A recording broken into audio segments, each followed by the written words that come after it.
Part 2 of our interview. How do you feel about COVID-19 and isolation? Well, COVID-19 for us, it's been the invisible killer. The pandemic has spread throughout the globe, and it's amazing to me that some of the smartest minds in the world haven't been able to come up with either the antibody or the protein that can slow it down. You know, with so many people and supercomputers that we haven't been able to get ahead of this virus. This virus has gotten the best of all mankind. And, you know, now being in this state that we're in, you know, there's much to be debated in reference to when do we break away from isolation and go to a new kind of world, working, being side by side with people. Are we going to be wearing a mask the rest of the way until something comes of it that we can stop the virus? For how long? Most of the professionals are saying any kind of antibody is going to take anywhere from 12 to 18 months, maybe longer. And that seems to be the general consensus. But isolation has been good and bad. I think some families have come together. Some families haven't been able to cope. When, you know, this pandemic is over, I think one of the things that are going to be brought to light is going to be the mental health of all the human beings that are going through this. Especially here in the United States, it's always been put under the rug, so to say. But I think after this, there's going to be families and individuals that are going to have some kind of post-traumatic syndrome, some PTS that's going to come of it because they just weren't able to handle isolation. But it goes back to, you know, having good core family, you know, family values, a good home life. Not everybody in America has that. So I think isolation will be a scar for everyone. Good scars and bad scars. Do you miss anything or anyone from your life before isolation? Yes, I miss the camaraderie of work, team members, having success together, being able to celebrate, you know, victories, being able to enjoy and discuss a baseball game, a football game, a basketball game. Sports has been such a big part of our DNA in the United States and around the world. And not being able to see 40,000 people watch a baseball game, 70,000 people watching a soccer match, all those things that cannot happen now because of this virus. It seems very difficult and a bit surreal to say that those gatherings, we as a family, we've gone to Times Square numerous of times.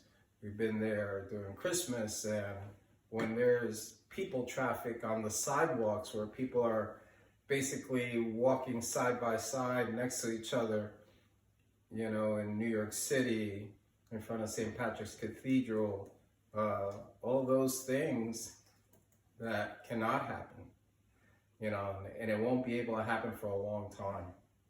Everything will be pretty calculated and measured when it comes to crowds. Even having dinner in a restaurant, you know, where there seems to be, you know, a lot of people, I don't know what that's going to look like.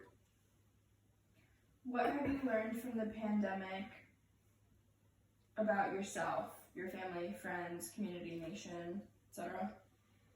Well, one of the things that we've learned is that together as a family, we've been much stronger. We've been more conscientious of each other to try and help out, pitch in, not let one person carry all the weight. you know, in reference to helping in the house, cooking, cleaning, who's going out, who's going to be the point person to go out and get the necessities, who's in charge of helping out with laundry, who's in charge of helping cooking. We've all become super chefs. I think all of us have learned how to cook better. And one of the biggest things that we've done is just being able to be with each other, enjoy each other's company, and making the best of it. I think that's one of the things that this has come to light. But for some families, it might be a lot harder than others. And we're the fortunate few that have our own home that we can enjoy, you know, having a backyard, taking a walk down a quiet street in our township where the people that live in an apartment building that have to share space, common ground, they don't have that luxury. And that's a bit sad. Have you become more grateful for the little things? What are you most grateful for during this time? Well, yes, I am much more grateful for all the little things that came easy to us. Going to a store, going out to dinner, going to a church, you know, the holidays that, you know, we just had Easter went by. Normally Easter Sunday would be going to church, dressing up, having a nice dinner, family, friends, you know, the gathering, and all those things did not happen, you know, so that's one of the things that maybe for next Easter we'll be able to enjoy together. So, you know, those are the things that I think would be most, that I would greatly appreciate more. What do you do to stay mentally healthy during this time period? Pray a lot, stay focused, meditate. I'm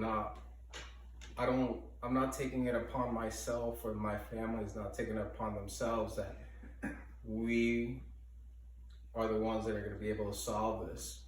We just have to stay patient. We need to read. Don't focus so much on the news, because yes, they have to bring you to give you the information, but the information on TV for 12 to 14 hours a day, every minute of the day, including your cell phones, and every sense of the media, it's too much, not healthy.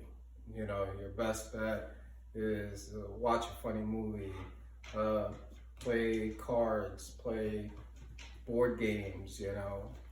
Pull yourself away from that.